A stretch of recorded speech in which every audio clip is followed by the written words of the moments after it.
You hear it everywhere, right? Companies are pouring billions into AI, thinking it's going to change everything overnight. But for so many of them, the reality is just, well, not much. There's this huge gap between the AI hype and the actual results, and that's probably the biggest puzzle in business today.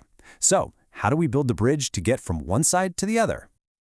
Well, this huge problem actually has a name. It's called pilot purgatory, and it's exactly what it sounds like. It's the place where these brilliant, innovative AI ideas go to die.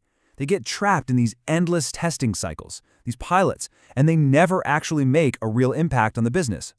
We're talking about a multi-billion-dollar problem here. Here's a really simple way to think about it. It's like the difference between a really cool science fair project and a global functioning factory. And let's be honest, almost every company has a cool science project, but very, very few know how to actually build the factory. Okay, so to solve this massive puzzle, the world's top consulting firms have all come up with their own blueprints to help companies escape this purgatory. But here's what's so fascinating. Their philosophies are fundamentally different. They're really shaped by their own unique DNA. So, let's break them down. First up, let's talk about the architects. Now, these are your classic strategy firms. Think McKinsey and BCG. Their approach isn't about the tech first. Nope, they start with the two most basic business questions you can ask. What should we actually do with AI? And maybe even more important, why are we doing it in the first place? This quote just perfectly nails their core belief. For the architects, the algorithm, that's the easy part. The real challenge, where 90% of the work happens, is rewiring the entire organization. It's about changing how people work, how decisions get made, the whole shebang. And Boston Consulting Group, or BCG, has this brilliantly simple way to help you visualize this whole thing. They call it the 10-20-70 principle, and honestly, it's such a powerful rule for understanding where you should be focusing your efforts. So just 10%. Only 10% of the effort should actually be spent on the algorithms themselves. This is the stuff most of us think of as AI, the code, the models. But in the grand scheme of things, it's the smallest piece of the puzzle. All right, so the next 20% is all about the enabling technology. Think of this as the plumbing. It's your cloud infrastructure, your data platforms, all the tech that actually lets the algorithms run. Super critical, for sure, but it is not the main event. And that brings us to the massive 70% that's left over.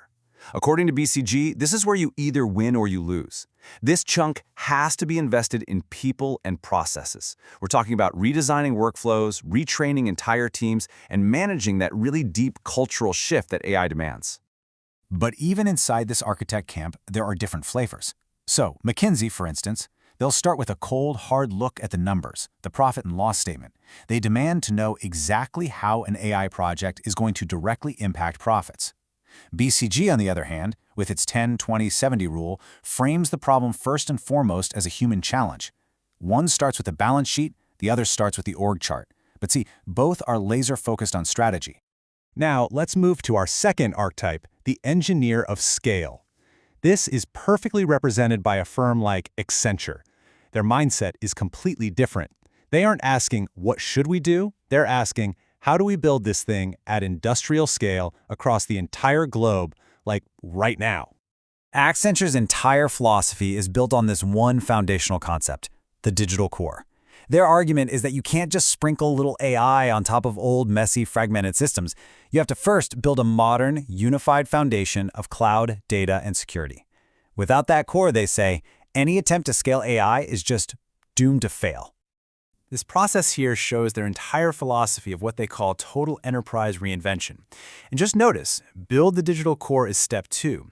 For Accenture, fixing the infrastructure isn't optional. It's the essential prerequisite for absolutely everything else that follows. It's kind of like changing the company's entire operating system. So our final group, they approach AI from a completely different angle. Meet the guardians of trust. Think of the big 4 audit firms, Deloitte, PwC. They have these deep roots in risk management. So their first question is always the same. Is this thing safe? Is it compliant? Can we actually trust it? Deloitte's Trustworthy AI framework is a perfect example of this mindset. It's basically a comprehensive audit checklist for any AI system you're thinking of building. Is it fair? Is it secure? Can we explain its decisions?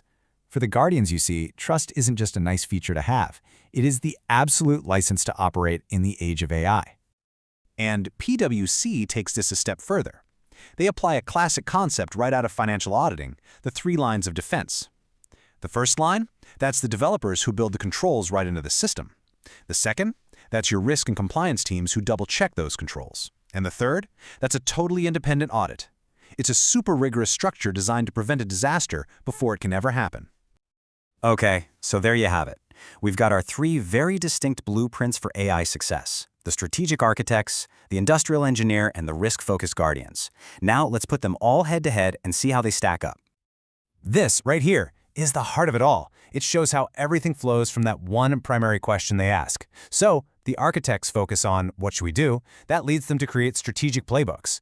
The engineer's obsession with how do we build? That leads them to build these massive scalable platforms. And the guardian's concern with is it safe? Well, that results in these super rigid control frameworks. Their entire approach to data, their core service, it all stems from that single foundational question.